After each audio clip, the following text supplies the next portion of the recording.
Shalom, selamat pagi dan selamat hari Minggu Bapak Ibu semuanya. Saya percaya ketika kita hadir di tempat ini, kita sudah menyiapkan hati, buka hati untuk menyembah dan memuji Tuhan, amin. Sebab kita percaya bahwa Tuhan tidak pernah meninggalkan kita, besar kasih setia Tuhan. Terima kasih Tuhan Yesus. Dan kami pastikan pagi hari ini pun kami siap untuk menerima tubuh dan darah Kristus. Terima kasih Tuhan untuk pengorbananmu bagi setiap kami. Yang siap beribadah bersama-sama dengan saya, kita berikan sorak-sorai yang paling meriah untuk Tuhan. Yes. Kami buka ibadah kami Tuhan pagi hari ini hanya di dalam nama Yesus.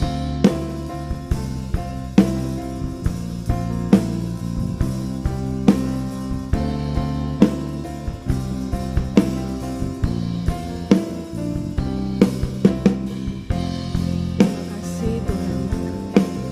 Sama-sama kita katakan.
Jemaat untuk bangkit berdiri bersama-sama. Mendengar namamu, kami bersuka Tuhan, ku bersuka atas perbuatanmu, selamanya ku kasihi Engkau Tuhan, tiada janji seperti yang ada padamu, tiada janji seperti yang ada padamu, tiada janji seperti yang ada padamu.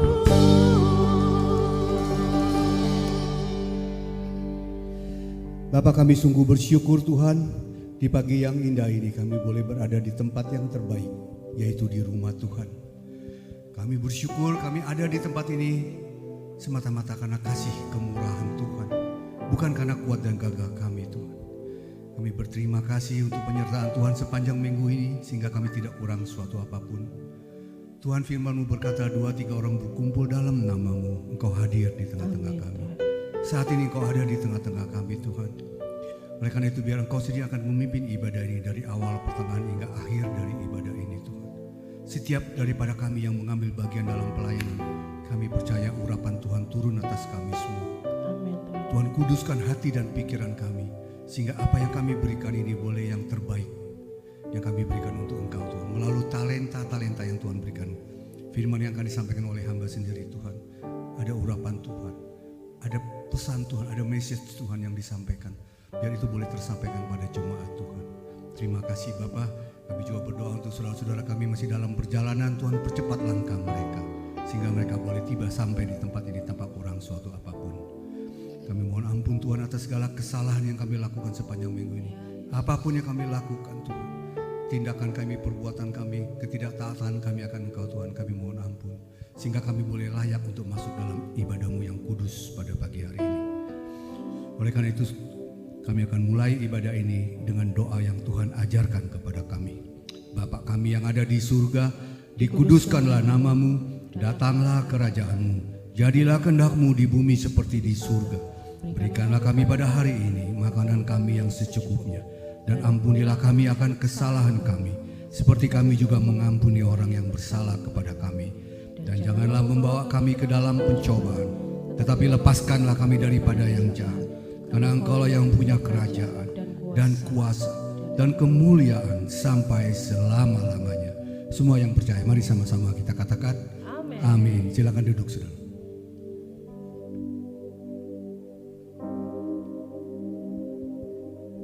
Baik, dipersilakan untuk anak-anak sekolah minggu untuk maju ke depan. Puji nama Tuhan.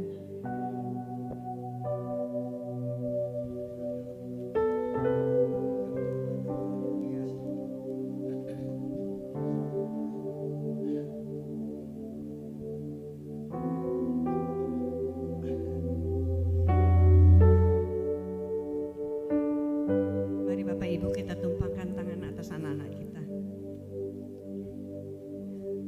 Bapak, kami mengucap syukur Tuhan untuk pagi hari ini di mana anak-anak-Mu Tuhan ada di dalam rumah-Mu. Mereka sebentar akan masuk ke dalam kelas sekolah minggu. Kami berdoa dalam nama Yesus, kiranya anak-anak ini boleh duduk diam, disiplin, boleh memuji dan memuliakan nama-Mu, dan boleh duduk diam mendengarkan firman-Mu. Kami percaya Tuhan, walaupun mereka masih kecil tetapi mereka juga punya hati yang mau menerima firman-Mu, sehingga dari sejak kecil mereka boleh dibentuk menjadi anak-anak yang takut akan Tuhan. Tuhan berkati guru-guru sekolah minggu, biarlah diberi kesabaran dan kasih dalam mendidik anak-anak ini. Kami juga berdoa Tuhan agar anak-anak ini dilindungi dari hal-hal buruk di luar sana Tuhan. Kami berdoa dalam nama Yesus, mereka yang sudah sekolah, Tuhan berikan kepandaian, ketaatan, disiplin, sehingga mereka boleh menjadi anak-anak yang pandai Tuhan, menjadi kepala dan bukan ekor. Mereka boleh menjadi contoh bagi kawan-kawannya bagaimana hidup di hadapan Tuhan, bagaimana mereka berubah ketika mereka kenal Yesus secara pribadi. Kami berdoa Tuhan memberkati juga keluarga mereka, agar anak-anak ini diberi kecukupan dalam segala kebutuhan mereka. Kami berdoa Tuhan, anak-anak ini boleh menjadi pemimpin-pemimpin yang hebat di masa yang akan datang. Tidak ada yang mustahil bagi Tuhan. Engkau pilih anak-anak ini menjadi anak-anak-Mu Tuhan, dan Engkau akan pakai menjadi anak-anak yang membanggakan Engkau dan membanggakan orang tua mereka. Pada akhirnya Tuhan, kami memberkati anak-anak ini. Oleh karena itu berkat Tuhan turun atas kalian semua dalam nama Bapa, Putra dan Roh Kudus. Hanya di dalam nama Tuhan Yesus berkat Tuhan turun atas kalian semua. Mulai saat ini sampai Maranatha, Yesus datang untuk kedua kalinya. Mari sama-sama kita katakan amin. Selamat beribadah untuk adik-adik sekolah minggu. Tuhan Yesus memberkati.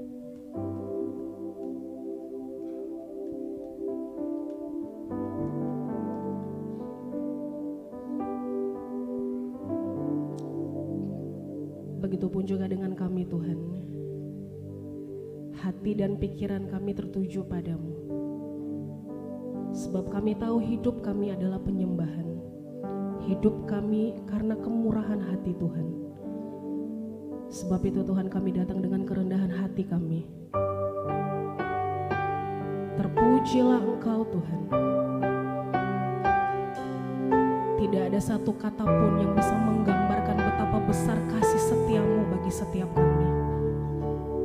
Melihat hidup kami ke belakang, kami tidak ada apa-apanya.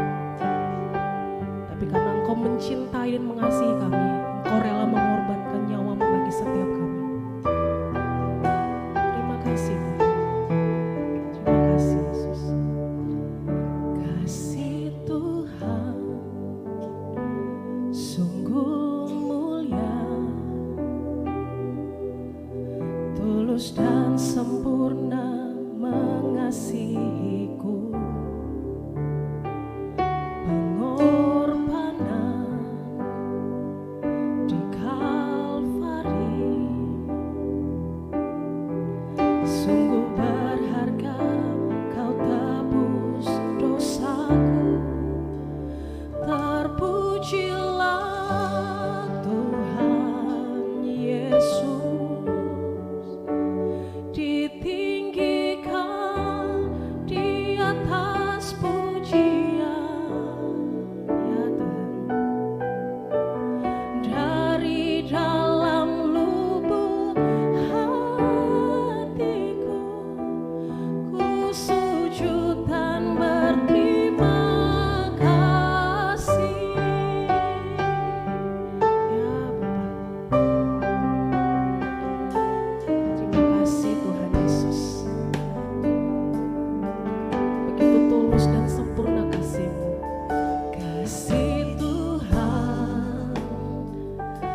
selalu memberi lebih dari yang layak kami terima Tuhan, yang layak ku terima di hidupku ya.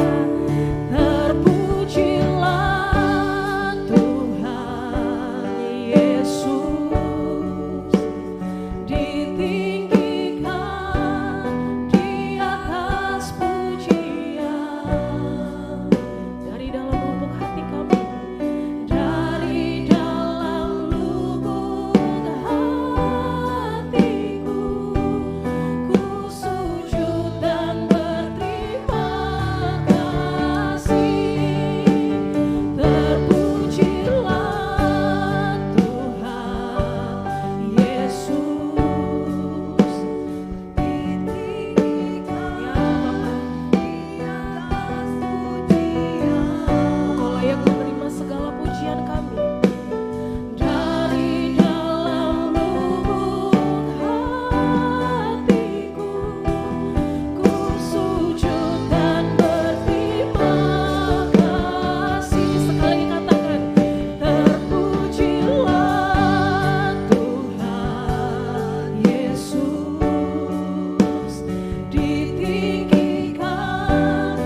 kuatkan untuk menyembah-Mu ya Tuhan.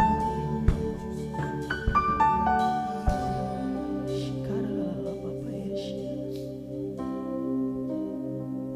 Shikarala Bapa ya Kenanana Bapa Yesus.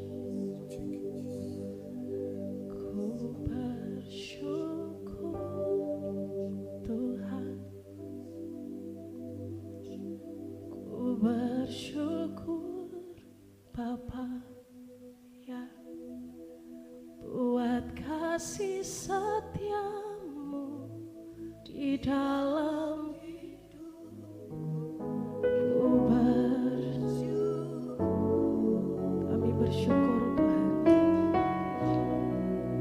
Ku bersyukur Bapa. Oh terima kasih Tuhan.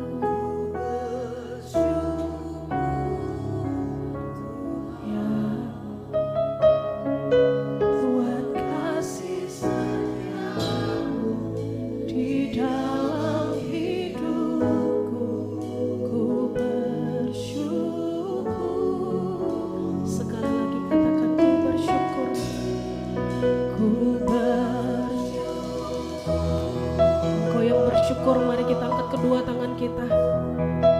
Ku bersyukur ya Bapa, buat kasih setiamu di dalam hidupku.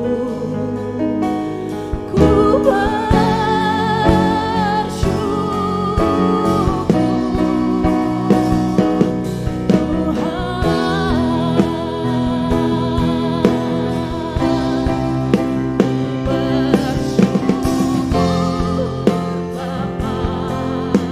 Kami bersyukur Tuhan, buat kasih setiamu bagi setiap kami Bapa. Yes, buat kasih setiamu di dalam hidupku, ku bersyukur.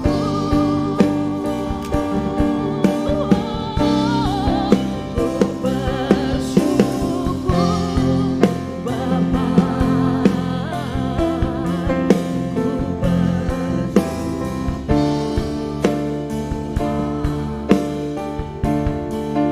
Buat kasih setiamu di dalam hidupku, ku bersyukur.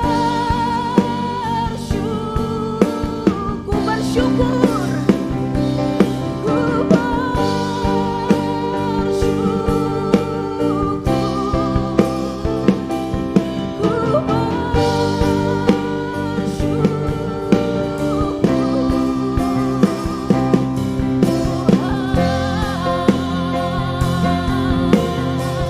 sorak-sorai yang paling meriah untuk Tuhan. Yes Tuhan. Terima kasih Tuhan untuk kasih setiamu yang siap memuji Tuhan lebih lagi. Sama-sama kita katakan amin. Yes, sebab langit dan bumi menyembah Tuhan, amin. Tas kiri kanan bilang ya semangat pagi hari ini. Oh, haleluya.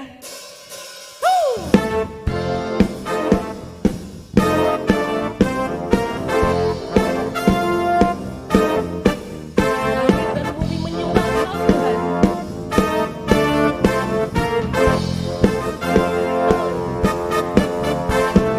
Langit dan bumi pujilah Tuhan, sebab Dia ciptakan semuanya. Keagungannya mengatasi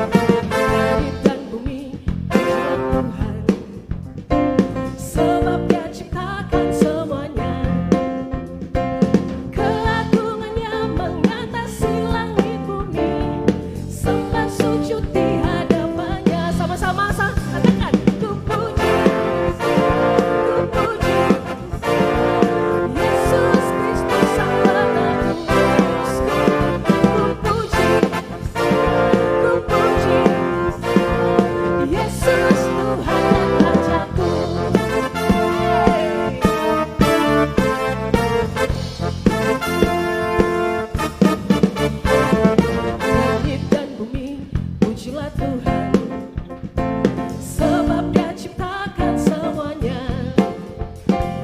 Keagungannya berbatas di langit bumi, sembah sujud di hadapannya. Sama-sama kita angkat kedua tangan, ku puji, ku sembah Yesus Kristus Sang Penebusku. Ku puji Yesus Kristus Sang Rajaku. Ku puji Yesus Kristus Sang Penebusku. Ku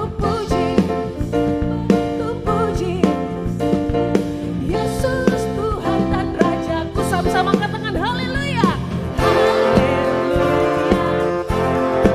yes, haleluya, amin, haleluya, amin, haleluya, amin, haleluya. Jemaat suaranya mana? Haleluya, haleluya, haleluya, amin, haleluya,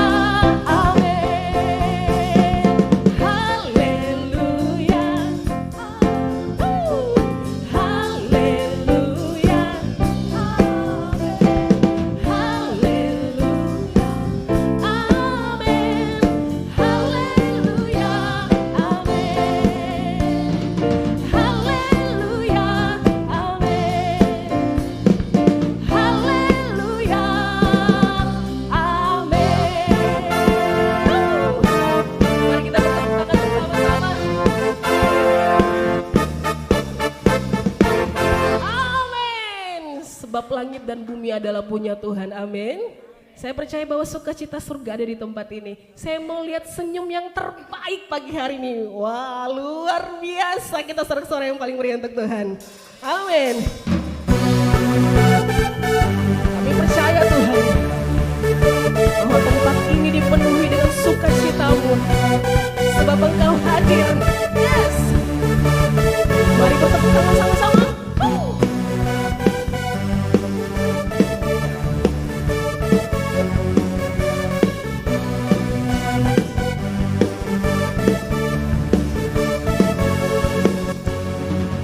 Tuhan, Engkau hadir, kuasanya mengalir, melawat setiap hati kami.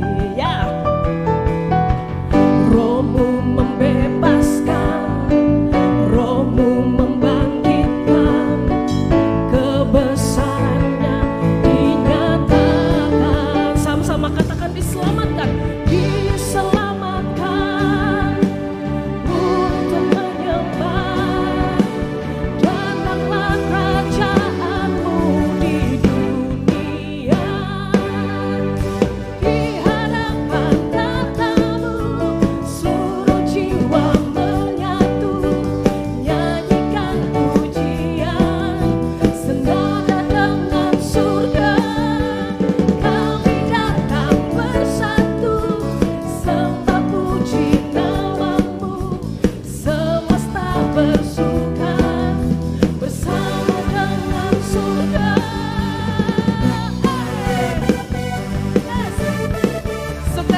Ibu semuanya. Haleluya. Semua jemaat GB Glow hari ini semangat banget memuji Tuhan. Amin.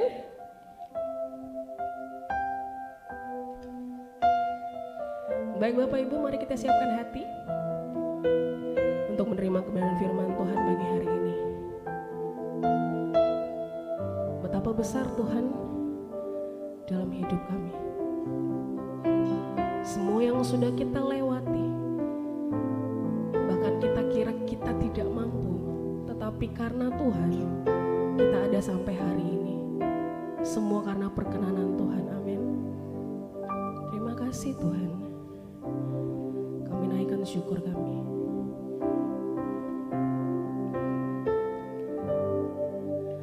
Tuhan, sungguh ku bersyukur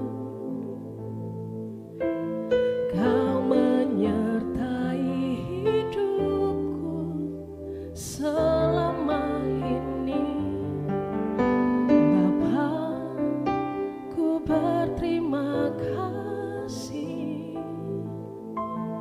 untuk kasih setiamu yang tak pernah berakhir. Aku ada hari ini karena Tuhan baik dan teramat baik. Ya Tuhan, semua yang ku alami bersamamu ku lewati. Indahnya kasih Tuhan seperti pelangi sehabis. Amin. Terima kasih Tuhan. Tuhan, sungguh ku bersyukur Kau menyertai hidupku selama ini. Bapa, ku berterima kasih untuk kasih setiamu yang tak pernah berakhir. Aku ada hari ini karena Tuhan baik dan teramat baik bagiku. Semua yang ku alami bersamamu ku lewati. Indahnya kasih Tuhan seperti pelangi sehabis hujan. Aku ada hari ini. Saya undang jemaat untuk bangkit diri bersama-sama. Mari kita katakan Tuhan baik dalam segala situasi. Sebab kami percaya kami melewati bersama-sama dengan Engkau Allah yang dahsyat. Indahnya kasih Tuhan seperti pelangi sehabis hujan.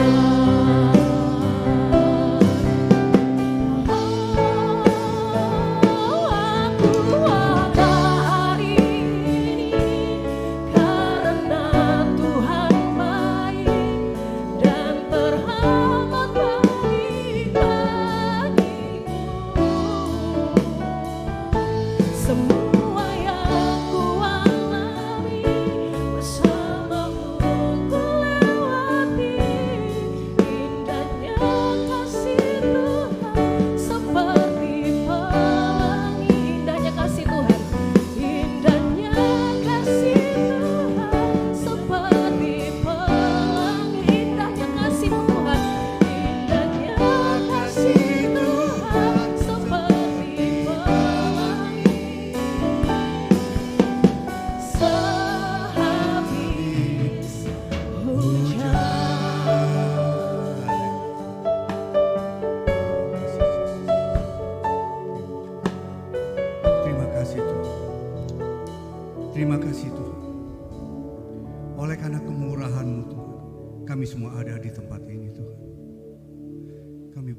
untuk segala kebaikan dan kasih Tuhan. Kami rasakan ada sukacita ilahi terjadi di tempat ini Tuhan. Surga ada di dalam ruangan ini Tuhan. Karena Engkau ada di tengah-tengah kami. Karena Engkau hadir di tengah-tengah kami. Kami percaya Tuhan, mujizat Tuhan akan terjadi pada pagi hari ini Tuhan. Urapi mulut dan bibir hamba-Mu yang akan menyampaikan firman-Mu Tuhan. Hamba yang tidak ada apa-apanya Tuhan. Tuhan percayakan untuk menyampaikan firman-Mu Tuhan. Biarlah message, pesan-Mu Tuhan boleh tersampaikan pada jemaat Tuhan yang hadir. Dan mereka diurapi dan diberkati oleh firman-Mu. Terima kasih Bapa. Dalam nama Yesus kami berdoa dan mengucap syukur. Haleluya. Amin. Silakan duduk saudara. Shalom. Apa kabar? Luar biasa. Ada satu sukacita saudara rasakan di tempat ini? Amin saudara ya. Tema firman Tuhan pada pagi hari ini ialah hidup yang baru. Hidup yang baru saudara. Kenapa ini saya ambil tema ini? Karena saya pikir ini tema yang sangat penting bagi kita orang percaya. Karena banyak orang Kristen yang belum mengerti mengenai apa itu hidup baru. Saudara, kita tahu bahwa kita semua adalah manusia berdosa. Ya. Darah kita telah tercemar oleh dosa. Oleh karena apa? Karena leluhur kita, yaitu Adam dan Hawa, dia jatuh dalam dosa. Sehingga darahnya sudah tercemar. Dan kita adalah turunan Adam. Maka darah kita semua ini sudah tercemar oleh dosa. Nah sekarang saya mau tanya saudara. Darah yang sudah tercemar oleh dosa, bisa nggak kita menghapus dosa kita sendiri dengan kekuatan kita? No way. Ya. Alkitab katakan kebaikan kita itu seperti kain kotor di hadapan Tuhan. Mana kita bisa menghapus dosa kita sendiri? Jadi nggak ada ceritanya kita bisa menghapus dosa kita sendiri, bahkan menyelamatkan hidup kita. Karena upah dosa di Roma 3 ayat 23 dikatakan upah dosa adalah maut. Saudara. Tapi oleh karena kasih karunia Tuhan kita diselamatkan. Jadi mutlak setiap daripada kita, setiap orang pasti harus membutuhkan yang namanya Yesus. Amin saudara. Karena hanya dialah satu-satunya yang dapat menghapus dosa dunia. Dia katakan apa?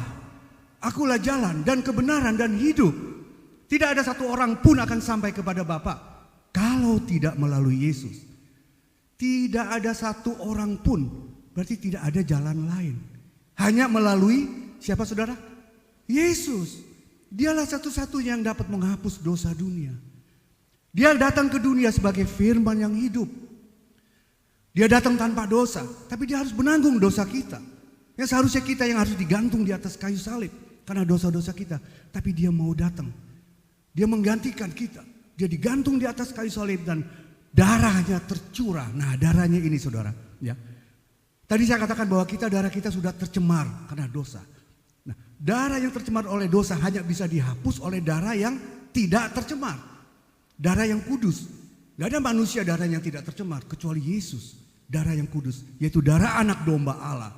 Melalui kematiannya di atas kayu salib darahnya tercurah. Darahnya itulah yang menghapus dosa saudara dan saya. Amin saudara. Nah pertanyaannya, kenapa sih Allah mau melakukan semua itu?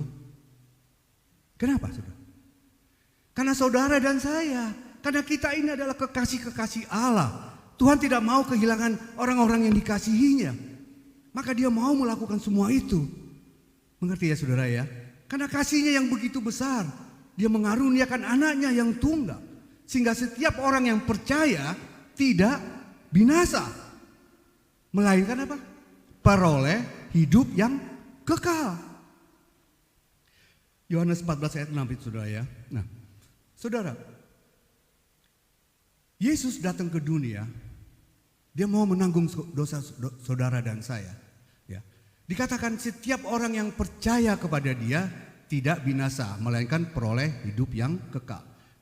Kata percaya di sini saudara, bukan hanya sekedar percaya saudara. Percaya artinya mentaati Tuhan. Kalau kita tidak mentaati Tuhan, kita belum percaya. Orang yang tidak percaya Tuhan, dia tidak mentaati Tuhan. Ya. Coba kita lihat ayatnya di dalam Yohanes 3 ayat 36. Yohanes 3 ayat 36. Saya bacakan sini. Barang siapa percaya kepada anak, ia beroleh hidup yang kekal. Tetapi barang siapa tidak taat kepada anak, ia tidak akan melihat hidup, melainkan murka Allah ada di atasnya. Lihat saudara, kalau kita tidak taat, firman Tuhan katakan apa? Kita tidak melihat hidup, bahkan murka Allah ada di atasnya. Saudara, kalau kita katakan kita orang Kristen, kita percaya Yesus, itu sebenarnya belum cukup, saudara. Ya, soalnya Alkitab katakan apa? Iblis juga percaya Yesus, betul nggak? Ya, orang bebal juga percaya Yesus, bahwa Yesus itu Tuhan. Tapi dia gemetar, saudara. Kenapa dia gemetar? Karena dia tahu pada akhirnya dia akan binasa, dia akan masuk dalam neraka. Ada nggak di surga iblis? Nggak ada, saudara. Ya kan? Tempat dia ada di neraka, maka dia gemetar, saudara. Nah, percaya kita tuh harus lebih daripada iblis, saudara. Ya, bukan hanya sekedar percaya seperti iblis, tapi kita percaya dan kita mentaati Tuhan. Itu yang dinamakan percaya, saudara. Percaya dan melakukan firman Tuhan. Itu baru yang dinamakan percaya, saudara. Ya, dan yang kita harus benar-benar, saudara, percaya dan bertobat, membuka hati kita menerima Yesus sebagai satu-satunya Tuhan dan Juru Selamat. Itu yang dinamakan lahir kembali, saudara, hidup yang baru.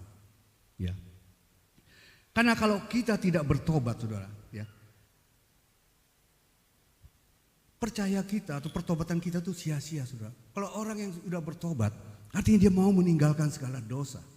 Tapi kalau kita katakan saya percaya Yesus, saya terima Yesus, tapi hidup kita masih sama seperti hidup yang dulu, tidak bertobat, saudara, ya, tidak meninggalkan dosa. Itu artinya kita belum benar-benar percaya dan menerima Yesus. Itu baru hanya di mulut kita aja. Nah, firman Tuhan katakan apa? Kalau kita tidak bertobat, maka kita akan binasa. Coba kita lihat di dalam Lukas 13 ayat yang ketiga. Coba tolong dibuka. Lukas 13 ayat yang ketiga. Tidak, kataku, tapi jikalau kamu tidak bertobat, kamu semua akan binasa atas cara demikian. Coba saudara perhatikan ya di ayat ini, saudara, ya. Di dalam Lukas 13 ayat ketiga dikatakan, jikalau kamu tidak bertobat, kamu semua akan binasa atas cara yang sama. Coba kita lihat di ayat yang kelima. Lukas 13 ayat yang kelima. Coba. Lukas 13 ayat yang kelima. Mungkin belum saya tulis di situ, tapi tolong dibuka coba. Lukas, ya, saudara lihat. Tidak kataku kepadamu, tetapi jikalau kamu tidak bertobat, kamu semua akan binasa atas cara yang demikian. Lihat saudara, ayat yang ketiga dan kelima exactly the same, saudara. Sama persis kata-katanya. Kalau ini nggak penting, saudara, nggak mungkin sampai ditulis 2 kali di dalam Alkitab dengan kata-kata yang sama. Jadi pertobatan itu adalah hal yang mutlak, hal yang perlu kita lakukan awal untuk kita memulai suatu kehidupan yang baru. Tuhan mau kita meninggalkan hidup kita yang lama. Kita jangan ingat-ingat lagi hidup kita yang lama. Tinggalkan hidup kita yang lama. Efesus 4 ayat 17 dan 18. Coba tolong dibuka. Efesus 4 ayat 17 dan 18. Efesus 4 ayat 17 dan 18. Sebab itu kukatakan dan kutegaskan ini di dalam Tuhan. Jangan hidup lagi sama seperti orang yang tidak mengenal Allah. Dengan pikiran yang sia-sia, ayat 18, dan pengertiannya yang gelap, jauh dari hidup persekutuan dengan Allah, karena kebodohan di dalam mereka dan karena kedegilan hati mereka. Lihat saudara, kalau hidup kita sudah di dalam Tuhan, kita tidak lagi hidup di dalam dosa. Kita harus meninggalkan dosa. Jangan seperti orang bebal, saudara. Katakan dia udah bertobat terima Yesus, tapi dia masih hidup dalam dosa. Itu pertobatannya enggak benar-benar, saudara.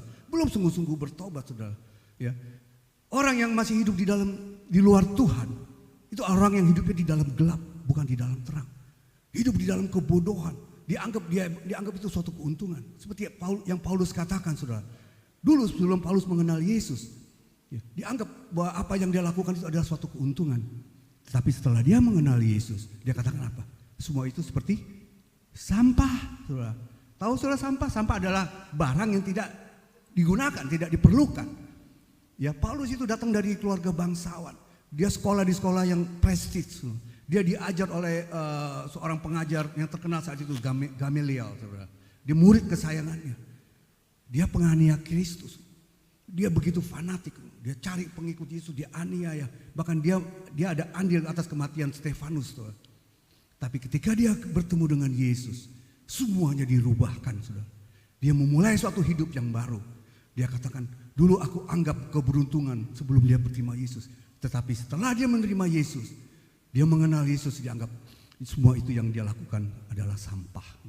Jadi saudara yang dikasihi Tuhan, Tuhan menginginkan setiap daripada kita untuk bisa memiliki hidup yang baru, untuk bisa dilahirkan kembali.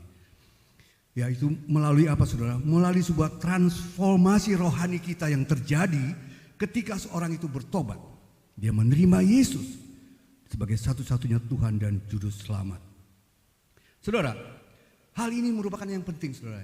Ya, kita itu harus dilahirkan kembali. Ini adalah hal yang sangat penting. Firman Tuhan katakan di dalam Yohanes 3 ayat yang ketiga. Coba ditayangkan Yohanes 3 ayat yang ketiga. Kalau seorang tidak dilahirkan lagi, dia tidak bisa melihat kerajaan Allah. Jadi kalau orang tidak dilahirkan kembali, dia tidak bisa melihat kerajaan Allah. Artinya apa saudara? Artinya Tuhan sedang mempersiapkan saudara dan saya untuk bisa memerintah bersama Kristus di surga. Asal kita bertekun dalam doa, asal kita bertekun dalam firman-Nya, kita melakukan kehendak-Nya. Coba kita lihat di dalam 2 Timotius 2 ayat yang ke-12. 2 Timotius 2 ayat yang ke-12. Jika kamu bertekun, kita pun akan ikut memerintah dengan Dia. Tetapi jika kita menyangkal Dia, Dia pun akan menyangkal kita. Saudara, banyak sekali orang Kristen yang belum mengerti akan hal ini. Ya. Orang lahir dari keluarga Kristen, tumbuh besar di dalam kekristenan, belajar agama, ilmu agama, itu bukan jaminan kita akan menjadi orang Kristen yang sejati, saudara. Karena masih banyak orang yang belum mengenal, belum mengerti arti dari kelahiran baru. Ya, saudara yang dikasihi Tuhan, belum lama ini saya dengan istri saya ada di Jakarta sekitar 2-3 minggu yang lalu, saudara. Nah, saya berjanji sama cucu saya, nanti kalau saya balik, opa mau beliin mainan buat cucu saya, saudara. Ya. Nah, sebelum saya balik, saya pergi ke sebuah toko mainan. Ya. Kebetulan yang melayani saya itu adalah ownernya sendiri, si ibunya ini yang melayani saya. Ya. Setelah saya berbincang-bincang, akhirnya saya bicara mengenai kekristenan, saudara ya. Saya lihat saya tahu bahwa dia ini orang Kristen, tapi kok kayaknya ya sekedar tahu aja sebagai Kristen aja, saudara ya. Lalu saya mulai bertanya, ternyata dia baru masuk Kristen dari agama leluhurnya, dia pindah ke Kristen, saudara. Oke. Lalu saya mulai bertanya sama dia, ibu tahu untuk apa Yesus mati di atas kayu salib? Dia bilang ya, untuk menyelamatkan. Oke. Apa ibu yakin ibu sudah diselamatkan? Dia diam, saudara. Lalu saya bertanya, ibu kalau suatu saat kita dipanggil Tuhan, kira-kira ibu kemana, Bu? Dia mulai mikir, saudara. Kemana ya? Mana ya? Nah, ini tanda orang yang belum mengerti. Kemana ya? Kalau perbuatan saya baik, mungkin saya ke surga. Ini orang Kristen, saudara. Jawabannya seperti ini. Kalau perbuatan saya baik, mungkin saya ke surga. Saya bilang, aduh ibu, saya bilang, kasihan Yesus dong Bu. Saya bilang, dia udah capek-capek mati, menderita di atas kayu salib. Ibu gak mengerti lagi untuk apa dia mati. Berarti dia mati sia-sia dong Bu. Saya gituin. Dia terdiam, saudara. Saya bilang, Bu kalau ibu sudah buka hati menerima Yesus dan percaya bahwa Yesus ada satu-satunya Tuhan dalam hidup ibu, percayalah Bu, keselamatan itu udah ada di tangan ibu. Itu jaminan keselamatan, itu tujuan Tuhan datang ke dunia.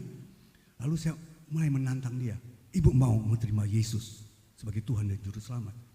Rupanya dia merespon, saudara. Mau pak katanya. Lalu dia panggil suaminya, saudara. Kebetulan waktu itu lagi rame sih di tokonya dia. Tapi ya udah saya cepat-cepat saya nggak pesan, langsung saya doakan mereka dan mereka terima Yesus di situ. Ya, puji Tuhan, saudara. Inilah saudara ya. Akhirnya dia mengerti bahwa keselamatan yang dia terima itu membawa dia masuk ke dalam surga. Jadi untuk itulah Yesus mati di atas kayu salib, saudara. Nah, saudara sebetulnya ya, bukan hanya zaman ini aja, waktu zaman Yesus pun juga ada orang yang belum mengerti, saudara. Bahkan dia seorang tokoh agama, pemimpin Yahudi, pengajar, dia orang Taurat, menguasai ilmu Taurat, dia orang Farisi yang namanya siapa saudara? Nikodemus. Kurang apa saudara? Dia mendalami ilmu agama di sana, dia tokoh agama, orang yang disegani. Tapi dia nggak mengerti. Ya, coba kita lihat di dalam Yohanes 3 ayat 4, 5 dan 7. Yohanes 3. Ya. Dikatakan situ, ketika Nikodemus kata Nikodemus kepadanya, bagaimanakah mungkin seorang dilahirkan kalau ia sudah tua? Lihat, dia nggak mengerti, padahal dia tokoh agama, saudara. Dapatkah ia masuk kembali ke dalam rahim ibunya dan dilahirkan lagi? Jawab Yesus, aku berkata kepadamu, sesungguhnya jika seorang tidak dilahirkan dari air dan roh, ia tidak dapat masuk ke dalam kerajaan Allah.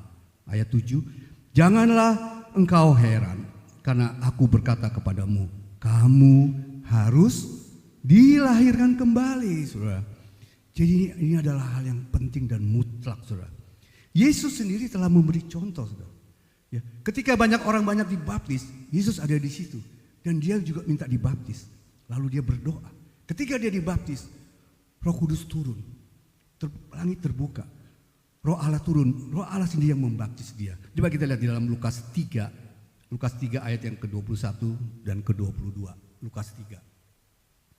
Ketika Yesus, seluruh orang banyak itu telah dibaptis, dan ketika Yesus juga dibaptis dan berdoa, terbukalah langit dan turunlah Roh Kudus dalam rupa burung merpati ke atasnya, dan terdengarlah suara dari langit, engkaulah anakku yang kukasihi, kepadamulah aku berkenan.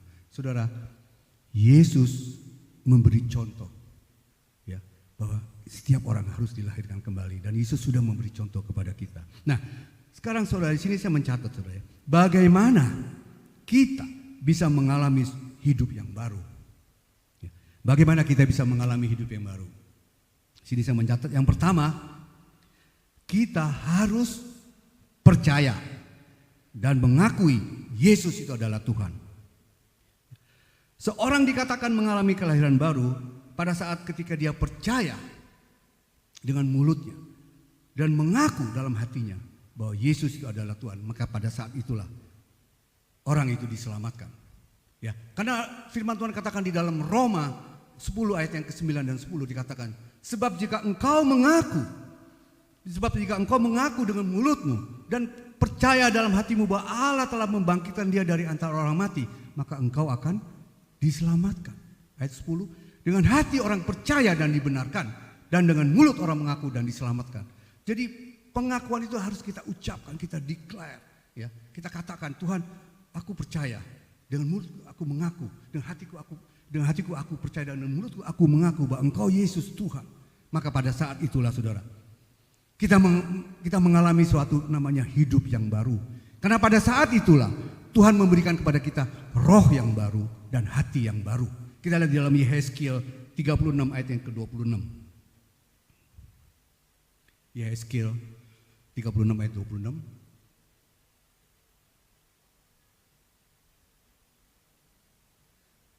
Saya bacakan, saudara, ya. Kamu akan kuberikan hati yang baru dan roh yang baru di dalam batinmu, dan aku akan menjauhkan dari tubuhmu hati yang keras, dan kuberikan kepadamu hati yang taat, saudara. Ya, ketika kita membuka hati kita, kita mengaku dengan mulut kita, ya, dan kita mengaku dengan mulut, dengan kita percaya, dan kita mengaku dengan mulut kita, dan kita percaya dalam hati kita bahwa Allah telah bangkit dari kubur dan dia menyelamatkan kita, maka saat itu juga kita diselamatkan, kita diberikan hati yang baru dan roh yang baru oleh Tuhan. Jadi setiap orang yang hidupnya telah diperbaharui oleh Tuhan, pasti hidupnya berubah. Pasti ada perubahan, ya. Dia pasti akan meninggalkan dosa. Dia nggak mau lagi hidup dalam dosa. Ya, kenapa? Karena dia sudah karena apa yang ada di dalam Kristus, dia adalah ciptaan yang baru, saudara. Kita lihat di dalam 2 Korintus 5 ayat 17. 2 Korintus 5 ayat 17. 2 Korintus 5 ayat 17. Saya bacakan, ya. Siapa yang ada di dalam Kristus, ia adalah ciptaan yang baru. Yang lama sudah berlalu, sesungguhnya yang baru sudah datang. Kalau hidup kita sudah diperbaharui, berarti roh kita juga sudah diperbaharui, saudara. Ya, maka kita ada di dalam hidup yang baru. Kita harus meninggalkan hidup yang lama, saudara. Ya, jadi ciri-ciri orang yang hidupnya diperbaharui, dia akan bertumbuh imannya, menjadi dewasa di dalam Tuhan melalui segala proses kehidupan ini, tantangan hidupan, rintangan hidupan, apapun yang kita alami, saudara, gelombang kehidupan ini. Melalui itu semua, maka kita akan bertumbuh menjadi orang yang dewasa. Kita akan berbuah buah roh, saudara, ya. Nah, yang kedua, orang yang ciri-ciri orang yang sudah hidup diperbarui, dia punya kerinduan untuk agar orang lain juga diselamatkan. Ya, karena itu adalah amanat agung Tuhan. Sebelum dia naik ke surga, dia katakan, jadikanlah segala bangsa muridku. Jadi kita harus punya kerinduan untuk agar orang lain diselamatkan. Jangan kita menjadi egois. Kita sudah diselamatkan, udah diam. Jangan, saudara. Kita bergerak. Yesus sendiri pergi, saudara. Pada saat Yesus ada di dunia, dia pergi ke desa-desa, dia menginjil, saudara, mencari jiwa-jiwa. Masa kita nggak mau menginjil, tuh? Ya, sombong sekali, saudara. Ya, kalau kita murid Yesus, kita juga harus sama, harus seperti guru kita, kan? Nah, saudara, yang berikutnya, yang sudah pasti kita tidak hidup lagi dalam dosa. Orang yang sudah diperbaharui hidupnya, dia tidak hidup lagi dalam dosa, melainkan dalam terang firman Tuhan, saudara. Karena dosa itu adalah satu-satunya yang menghalangi kita untuk kita bisa memiliki hubungan yang intim dengan Tuhan. Ya. Coba lihat di dalam Yesaya 59 ayat yang kedua. Yesaya 59 ayat yang kedua. Ya, saya bacakan saja. Tetapi yang merupakan pemisah antara kamu dan Allahmu ialah segala kejahatanmu. Dan yang membuat dia menyembunyikan diri terhadap kamu ialah segala dosamu. Jadi selama kita masih hidup di dalam dosa, maka tidak mungkin kita bisa memiliki hubungan yang intim dengan Tuhan. Mutlak kita harus meninggalkan dosa. Dosa itu adalah pelanggaran kita, ya, terhadap perintah Tuhan, amanat Tuhan, norma-norma Tuhan. Dan Tuhan sangat amat membenci dosa. Tuhan tidak membenci manusia, tapi Tuhan membenci dosanya. Tuhan datang ke dunia untuk orang berdosa, bukan berarti Tuhan mencintai dosa. Bukan, Tuhan mencintai manusia tapi membenci dosanya. Untuk itulah dia datang ke dunia, untuk menghapus dosa dunia. Nah, saudara, di sini saya tuliskan ada dosa itu dibedakan menjadi 3 jenis. Yang pertama dosa dengan perkataan, yang kedua dosa dengan perbuatan, ketiga dosa dengan hati. Coba saya uraikan sedikit mengenai dosa dengan perkataan, artinya dosa yang diungkapkan dengan kata-kata kita. Kata-kata kita seringkali kata-kata kita itu kata-kata yang jahat, kata-kata yang tidak bijaksana, kata-kata yang dapat merusak hubungan dengan orang lain, merugikan orang lain, bahkan merugikan diri kita sendiri. Contohnya perkataan yang menyakiti. Ya, seringkali kan kita ngomong tuh tanpa sadar kata-kata kita tuh menyakiti hati orang lain. Ya, kita menghina orang lain atau membuli, mengejek orang lain tanpa kita sadari, kita bikin joke, tapi joke kita itu menyakiti orang lain. Ya, kitanya seneng, sananya senep gitu, saudara, ya. Ya, itu kan juga sama juga kita menyakiti hati orang lain, saudara, ya. Nah, yang kedua, perkataan yang bohong. Nah, ini banyak orang Kristen masih hobi, saudara, perkataan yang bohong. Kadang-kadang mereka memberi pembelaan, kan bohong untuk kebenaran. Gak ada namanya bohong untuk kebenaran. Bohong ya bohong, saudara. Ya. Jadi jangan berbohong lagi. Jangan bohong terus-terusan bohong. Akhirnya kebohongan kita itu menjadi sebuah kebenaran kalau kita terus berbohong. Yang berikutnya perkataan yang kotor. Saya yakin kalau orang yang sudah hidup di dalam Tuhan, perkataan ini gak mungkin kata-kata cabul keluar dari mulutnya. Kata-kata kotor tidak akan mungkin keluar dari mulutnya. Nah, yang berikutnya perkataan yang merusak. Seringkali kita merusak hubungan kita dengan orang lain karena kata-kata kita memfitnah orang lain, kita ngomongin negatif tentang orang lain, ya. Hubungan atau itu merusak nama baik dan hubungan atau kehormatan. Yang terakhir perkataan yang mengutuk, saudara. Seringkali kita nggak sadar kita mengucapkan sumpah serapah, saudara. Ya, saudara, Tuhan tidak mau kita bersumpah demi apapun juga. Baik demi langit maupun demi bumi, saudara. Kalau iya katakan iya dan tidak katakan tidak, saudara. Ya. selebihnya dari si jahat. Kenapa Tuhan tidak mau kita bersumpah? Kalau kita anak Tuhan, hidup kita sudah diperbarui, kalau kata-kata kita bisa dipercaya, kenapa kita mesti bersumpah? Saudara? Orang yang suka bersumpah berarti orang yang sering berbohong, kata-katanya tidak bisa dipercaya. Ketika dia berkata-kata benar, dia mau meyakinkan bahwa kata-kata itu benar, maka dia katakan sumpah. Ya kan? Untuk meyakinkan orang, karena seringkali dia berbohong, katanya tidak benar. Tapi kalau kita, perkataan kita sudah benar selalu, nggak perlu kita bersumpah. Ya, karena perkataan kita bukan perkataan yang bohong. Dan berikutnya, yang pertama dosa dengan perkataan, yang kedua dosa dengan perbuatan. Nah ini saudara, ini adalah dosa pertama yang dilakukan manusia. Ketika Adam dan Hawa jatuh dalam dosa. Ya, Tuhan katakan apa? Kamu boleh makan semua pohon buah yang ada di pohon taman ini. Ya, tapi yang satu ini jangan kamu makan. Artinya Tuhan katakan kepada Adam dan Hawa, kamu makan ya semua yang kamu mau, sekarupmu, sewarekmu, itu bahasa Ibrani saudara ya. Nah, tapi dasar manusia saudara selalu berusaha untuk melawan gitu saudara ya. Itu sifat manusia. Akhirnya dia jatuh dalam dosa perbuatan. Akibatnya kita semua berdosa. Betul kan saudara? Ya, nah, saudara, Daud orang yang hidupnya berkenan kepada Tuhan, dia pun jatuh dalam dosa perzinahan, dosa perbuatan. Ya, dia mau mendapatkan Bathsheba dengan cara membunuh Uria, saudara. Nah, Daud diperhadapkan suatu dosa yang besar, itu dosa perbuatan. Tapi Daud tahu, saudara, bagaimana cara bertobat dengan yang benar. Dia tahu bahwa Tuhan itu maha bermurah hati. Tuhan itu, sehingga maka dia dikatakan sini, dia berseru di dalam Mazmur 51, nggak usah dibuka, dikatakan begini. Jadikanlah hatiku tahir ya Allah, perbaharunilah batinku dengan rohmu yang teguh. Jangan membuang aku dari hadapanmu, dan janganlah mengambil rohmu yang kudus daripadaku. Ya, saudara, janganlah mengambil rohmu yang kudus daripadaku, karena dia tahu kalau Tuhan undur dari dia, wah celaka saudara. Kalau Tuhan undur dari hidup kita, maka hidup kita kacau saudara. Ya. Nah, Daud memberi contoh kepada kita cara yang benar kalau kita jatuh dalam dosa perbuatan. Jadi ketika kita menyadari akan dosa tersebut, kita harus cepat-cepat berpaling kepada Tuhan. Mohon pengampunan kepada Tuhan. Ya. Bertobat, dan kita percaya bahwa darah Yesus yang tercurah itu dapat menghapus dosa-dosa kita, bahkan menyucikan kita. Kita lihat ayatnya di dalam 1 Yohanes 1 ayat yang ke-9. 1 Yohanes 1 ayat yang ke-9. Jika kita mengaku dosa kita, maka Ia adalah Allah, maka Dia adalah setia dan adil, sehingga Ia akan mengampuni segala dosa kita dan menyucikan kita dari segala kejahatan.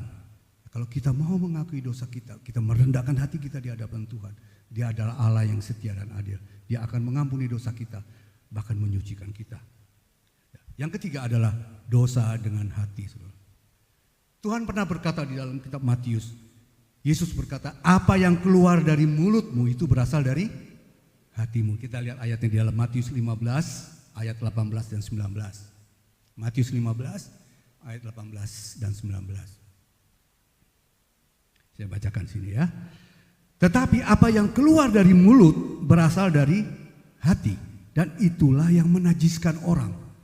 Karena dari hati timbul segala pikiran jahat, pembunuhan, perzinahan, percabulan, pencurian, sumpah palsu, dan hujat. Saudara, makanya di dalam kitab Amsal 4 ayat 23 dikatakan apa? Kita harus menjaga hati kita dengan segala kewaspadaan.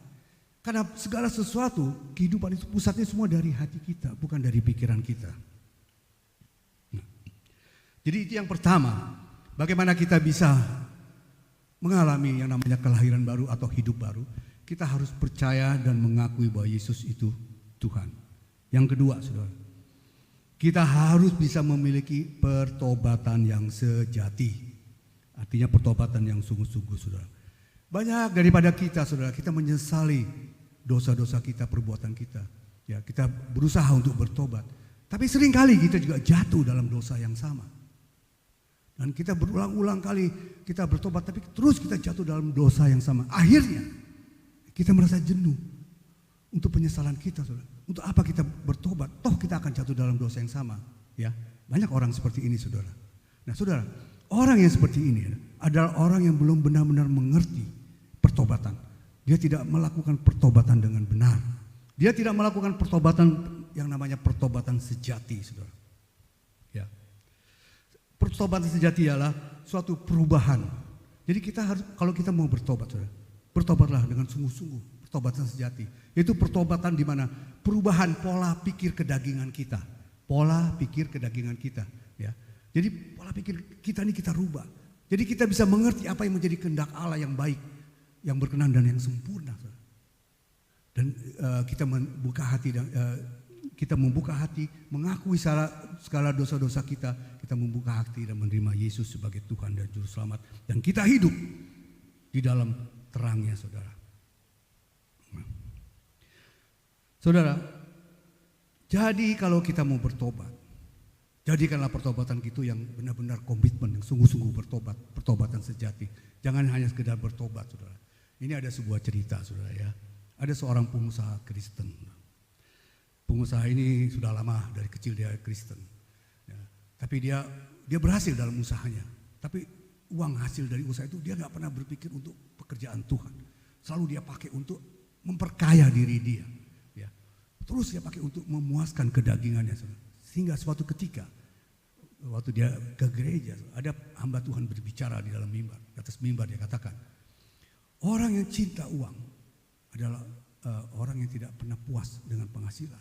Karena akar dari segala kejahatan adalah cinta uang. Jadi uang itu membuat kita tuh akhirnya jauh dari Tuhan. Dan itu adalah akar dari segala kejahatan. Lalu Bapak ini pikir, oh iya ya, selama ini saya terus mencari kekayaan hanya untuk memuaskan kedagingan saya. Oke, lalu dia bilang, kebetulan dia mendapat tender, ya, satu proyek. Terus dia bilang, Tuhan, kalau saya berhasil dengan tender ini, Tuhan, maka uang yang saya dapat, saya akan berikan untuk pekerjaan Tuhan. Akan saya berikan untuk Engkau, Tuhan. Wah, hebat, saudara, ya. Mungkin dia sudah bertobat nih. Nah, singkat cerita, dia menang tender. Dan dia dapat menyelesaikan semua proyek itu lebih cepat dari yang dijadwalkan, saudara. Dan dia mendapat uang banyak, saudara. Lalu uang itu dimasukkan ke dia di dalam sebuah tas. Lalu dia balik ke kantornya, dan di atas kantor itu ada loteng, itu rooftop gitu, saudara, ya. Dia pergi ke situ, lalu dia berteriak di situ, Tuhan, aku pernah berjanji, Tuhan, kalau aku berhasil dalam usaha ini, uang ini semua akan kuberikan kepadamu. Wah, hebat, saudara, ya. Lalu dia angkat uang itu, saudara. Lalu dia lempar uang itu ke atas, saudara. Lalu uang dilempar ke atas, jatuhnya kemana, saudara? Ke bawah, kan, saudara. Lalu dia berkata, Tuhan, aku telah menepati janjiku. Kuberikan uang ini kepadamu, tapi engkau menolaknya, Tuhan.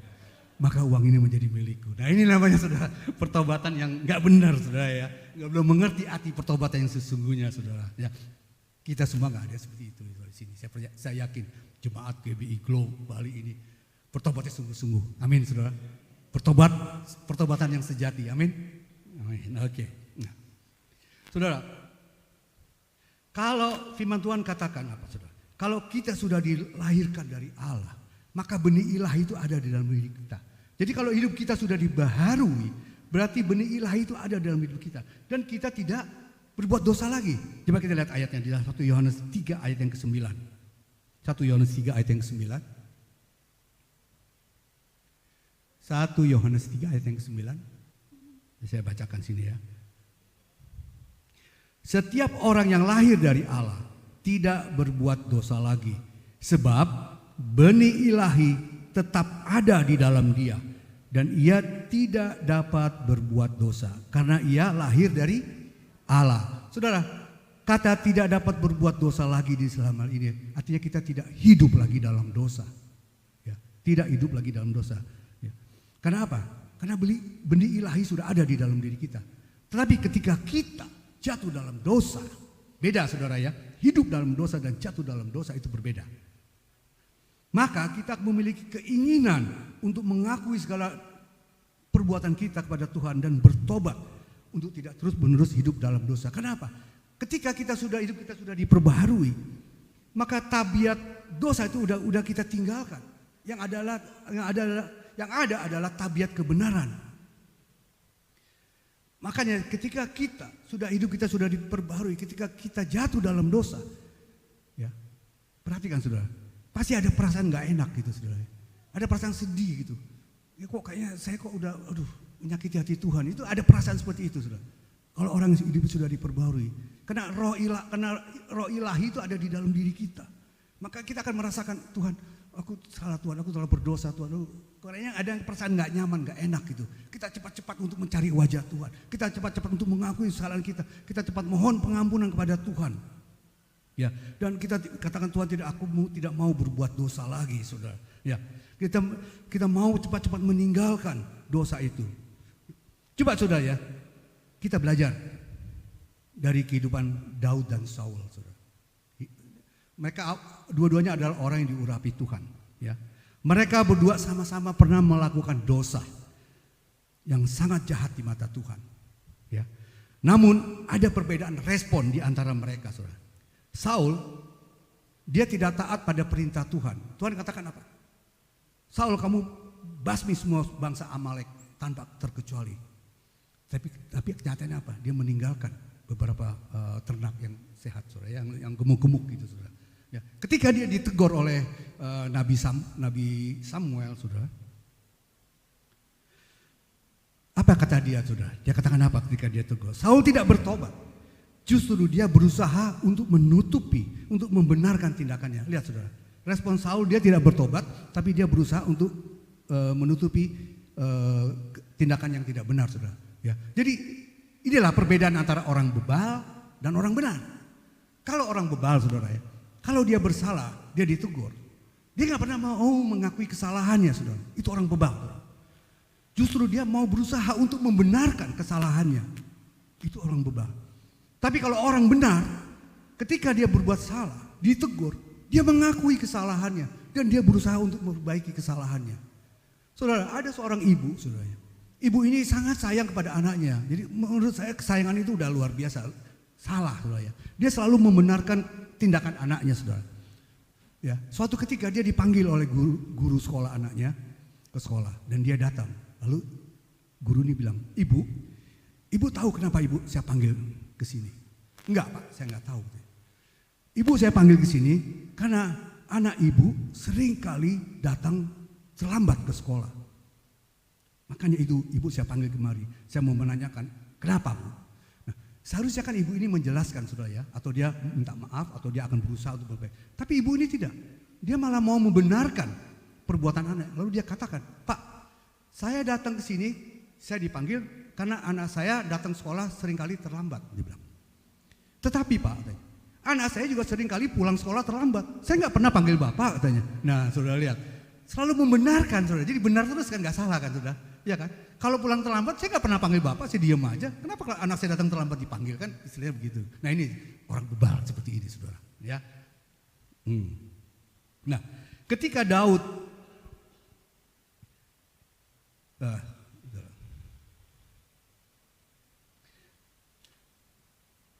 ya, saudara, ketika Daud itu ditegur oleh Tuhan melalui Nabi Nathan, apa respon dia, saudara?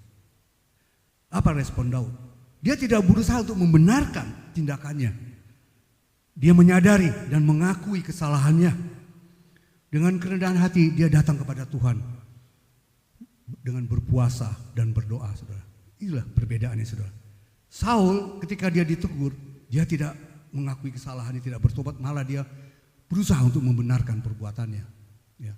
Tetapi Daud ketika dia ditegur, dia mengakui kesalahannya, perbuatan, dan dia cepat-cepat dengan rendah hati dia datang kepada Tuhan. Nah, saudara, setiap dosa itu pasti ada konsekuensinya, saudara. Ya, Allah kita itu adalah Allah yang maha pengasih dan penyayang dan maha pemurah. Dia mengampuni segala dosa kita. Tapi dia juga adalah Allah yang adil. Jadi setiap perbuatan dosa kita pasti ada konsekuensinya. Saul, saudara, dia terus hidup memerintah Israel dengan caranya sendiri. Pada akhirnya Tuhan undur dari dia. Sedangkan Daud, saudara, ketika Tuhan hukum dia, anaknya meninggal, Daud tidak kecewa kepada Tuhan. Daud tidak marah. Justru dia terus mendekat kepada Tuhan, mencari wajah Tuhan. Karena dia tahu dia bersalah, saudara. Nah, inilah kelebihan. Sehingga pada akhirnya Tuhan memberkati keluarga Daud dengan Batseba. Dia melahirkan seorang anak yang menjadi raja yang paling berhikmat, yaitu Salomo, saudara. Nah, saudara yang dikasihi Tuhan, dari kejadian ini kita bisa mengetahui bahwa pertobatan itu adalah hal yang sangat penting. Karena kan dengan kita bertobat, berarti kita mengakui kesalahan kita, maka kita akan menerima pengampunan dari Tuhan, sehingga kita terhindar dari murka Allah, saudara. Nah, di sini saya mencatat bagaimana cara kita bisa memiliki pertobatan yang sejati, saudara. Ya, ada 3 hal sini saya catat. Yang pertama, pertobatan karena kita sungguh-sungguh mengasihi Allah dan mentaati perintahnya. Jadi kalau kita bertobat, bukan hanya sekedar kita penyesalan akan dosa kita, tapi kita sungguh-sungguh, saya bertobat karena saya mengasihi Tuhan. Karena Tuhan lebih dahulu mengasihi saya. Dengan apa? Dengan melakukan perintahnya. Firman Tuhan katakan di dalam Yohanes 14 ayat 15, jika kamu mengasihi aku, kamu akan menuruti segala perintahku, saudara. Yang kedua, saudara, bagaimana kita bisa mengalami pertobatan yang sejati? Kita harus bisa merubah pola pikir kedagingan kita. Roma 12 ayat 2. Roma 12 ayat 2 mengatakan, janganlah kamu menjadi serupa dengan dunia ini, tetapi berusahalah oleh pembaharuan budimu, sehingga kamu dapat membedakan manakah kehendak Allah, apa yang baik, yang berkenan kepada Allah, dan yang sempurna. Ya. Jadi kita harus bisa, kamu menjadi serupa, jangan, Tuhan tidak mau kita menjadi serupa dengan dunia ini. Kita harus merubah melalui pembaharuan yang Tuhan berikan, sehingga kita bisa membedakan mana yang menjadi kehendak Allah yang baik dan yang berkenan dan yang sempurna, saudara. Jadi saudara, pertobatan itu bukan hanya sekedar ucapan, penyesalan, bukan sekedar doa, mohon ampun, tapi pertobatan adalah langkah kita bertindak, kita merubah pola pikir kita dan yang sudah dimerdekakan dari dosa. Jadi fokus kita hanya kepada Tuhan, ya, hanya kepada Tuhan. Dan kita harus, kalau kita mau bertobat, bertobatlah sungguh-sungguh, melangkah dengan iman. Jangan katakan, ya Tuhan saya mau bertobat Tuhan. Ya. Tapi saudara tidak melangkah, soalnya diam aja di tempat. Ya percuma saudara, nggak ada gunanya. Jadi iman itu harus disertai dengan perbuatan. Kalau tidak disertai dengan perbuatan, maka iman itu adalah, pada hakikatnya adalah mati. Dalam kitab Yakobus, saudara. Ya. Jadi kalau kita mau mengambil sikap, bahwa kita mau melangkah untuk bertobat, ya kita harus punya iman untuk melangkah. Ibarat kita kalau berdiri di pinggir jurang, saudara ya. Dan di depan kita ada jembatan, saudara. Dan kita mau menuju ke seberang, melalui suatu kehidupan yang baru. Tapi kalau kita tidak mau melangkah, kita hanya berdiri di pinggir jurang tidak melangkah, ya percuma, saudara. Kita akan tidak mencapai keselamatan itu. Satu-satunya jalan kita bisa mencapai keselamatan itu, kita harus melangkah melewati jembatan itu, saudara. Nah, yang ketiga, saudara ya, yang ketiga pertobatan dengan cara memiliki komitmen untuk tidak mengulangi kesalahan yang sama. Filipi 3 ayat 13b, saya ambil 13b. Aku melupakan apa yang telah di belakangku dan mengarahkan diri kepada apa yang di hadapanku. Saudara, sangat mudah bagi kita untuk jatuh dalam dosa yang sama, saudara. Betul ya saudara ya, dalam dosa yang lama. Dan iblis memakai dosa lama kita itu sebagai senjata dia untuk menjatuhkan kita. Karena kita tahu, Alkitab katakan bahwa iblis itu seperti singa yang mengaum-ngaum yang siap menerkam kita. Jadi kita harus selalu waspada, saudara ya. Nah, oleh karena itu kita perlu membuat sebuah komitmen, saudara, untuk meninggalkan segala dosa lama kita. Fokus kita hanya kepada Tuhan yang menjanjikan hari depan yang penuh harapan. Jangan fokus kita kepada dosa-dosa kita yang lama.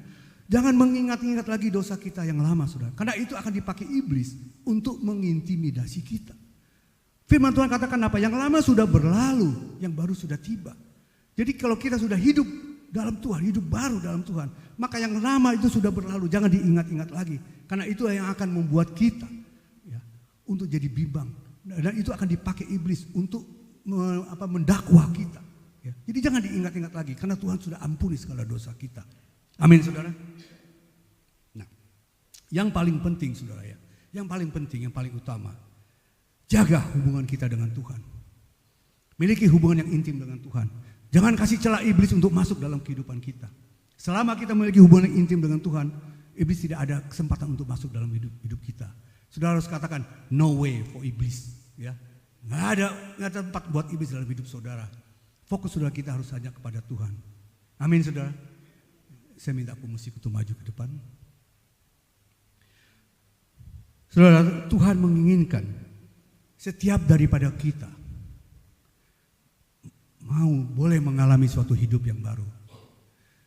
Ya, hidup yang baru artinya kita mengucapkan dengan kata-kata kita dan percaya dalam hati kita bahwa Allah telah membangkitkan, bahwa Yesus telah dibangkitkan dan Yesus telah menyelamatkan hidup kita. Mari saudara kita bangkit berdiri, kita akan nyanyikan sebuah lagu.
Setiap daripada kita bisa memperoleh hidup yang baru, saudara. Saya sebagai gembala di tempat ini, saya punya tanggung jawab atas pertumbuhan iman saudara. Oleh karena itu saudara, saya mau memastikan setiap jemaat GBI Global Fellowship Center yang ada di Bali ini, hidupnya sudah diperbarui oleh Tuhan. Mari saudara, kita ucapkan dengan kata-kata kita, dengan mulut kita mengaku, dengan hati kita percaya bahwa Yesus adalah Tuhan. Dan ini kita ucapkan, kita ulangi komitmen kita saudara, ya. Maka ini akan terjadi dalam hidup saudara, ya. Saudara ikuti doa saya, saudara. Tuhan Yesus, aku mengakui bahwa aku telah berdosa terhadap Engkau. Saat ini aku minta agar darah-Mu menghapus segala kesalahanku. Hari ini aku mengundang Engkau Tuhan Yesus. Mari masuk ke dalam hatiku. Aku menerima Engkau sebagai Tuhan dan juru selamat satu-satunya dalam hidupku. Aku percaya bahwa Engkau Yesus adalah Tuhan yang telah mati dan bangkit untuk menyelamatkan dan memulihkan hidupku. Terima kasih Tuhan. Dalam nama Yesus kami telah berdoa. Yang percaya mari sama-sama kita katakan amin, amin. Saudara, percayalah saudara, hari ini ada sukacita di surga. Saudara. Kenapa? Karena firman Tuhan katakan satu orang bertobat, seluruh malaikat Tuhan bersorak-sorai. Bukankah kita lebih dari satu? Amin saudara. Tuhan Yesus memberkati kita semua. Silakan duduk saudara.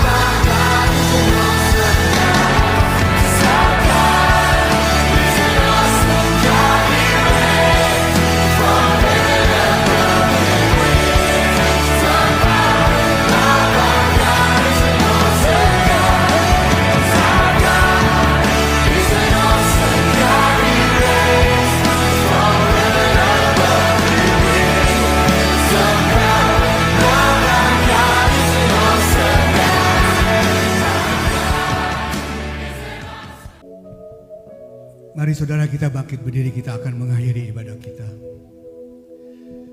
Bapa, kami sungguh bersyukur dan berterima kasih Tuhan.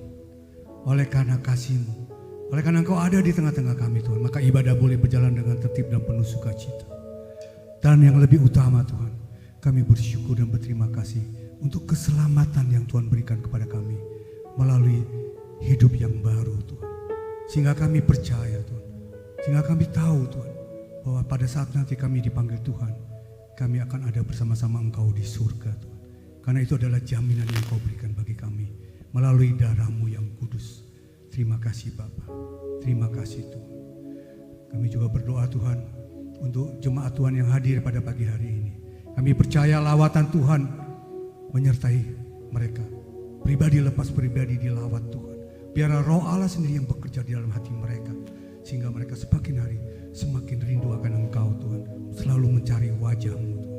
Tuhan, lindungi mereka dari segala hal-hal yang buruk, niat-niat jahat orang jahat Tuhan. Tuhan jauhkan dari mereka. Segala malapetaka apapun juga Tuhan jauhkan dalam kehidupan mereka. Segala sakit penyakit Tuhan singkirkan dalam hidup mereka. Tuhan berkati hidup mereka. Tuhan pulihkan yang sakit. Tuhan pulihkan Tuhan yang mengalami perekonomian yang kurang baik Tuhan. Kami percaya Tuhan, Engkau Allah yang sanggup melakukan segala sesuatunya. Saudara yang dikasihi Tuhan, mari kita angkat kedua tangan kita untuk menerima berkat Tuhan yang katakan amin. Maka ini akan terjadi dalam hidupmu. Diberkatilah keluargamu, amin. Diberkatilah kesehatanmu, amin. Diberkatilah apa yang kau kerjakan, dan diberkatilah engkau yang mengasihi Tuhan lebih dari segalanya. Amin. Saudara, marilah kita hidup takut akan Tuhan saudara. Jangan menyimpang ke kanan atau ke kiri. Karena Tuhan akan selalu menyertai hidup kita. Sehingga kemanapun kita pergi, hidup kita akan beruntung. Karena Tuhan akan selalu menyertai kita. Tuhan tidak akan pernah meninggalkan orang-orang yang dikasihinya. Tuhan tidak akan pernah meninggalkan saudara dan saya. Apapun permasalahan yang kita hadapi, percayalah, Tuhan kita ajaib. Dia sanggup melakukan segala perkara. Banyak ada 1001 macam cara Tuhan yang akan dilakukan dalam kehidupan saudara. Apa yang saudara tidak pernah pikirkan, itu yang akan Tuhan berikan kepada saudara. Oleh karena itu saudara yang dikasihi Tuhan, terimalah berkat daripada Bapa, Putra, dan Roh Kudus. Mulai saat ini sampai Maranatha, Yesus datang untuk kedua kalinya. Semua yang percaya dan telah menerima berkat Tuhan, mari sama-sama kita katakan amin.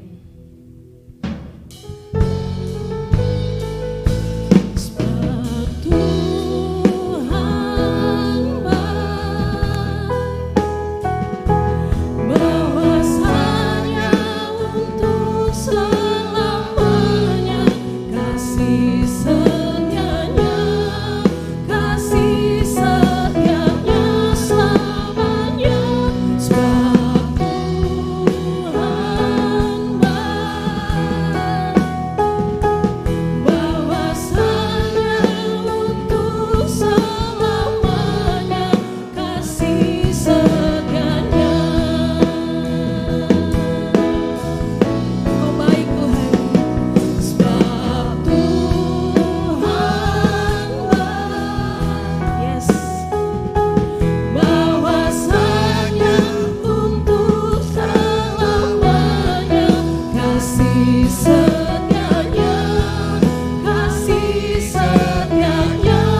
kasih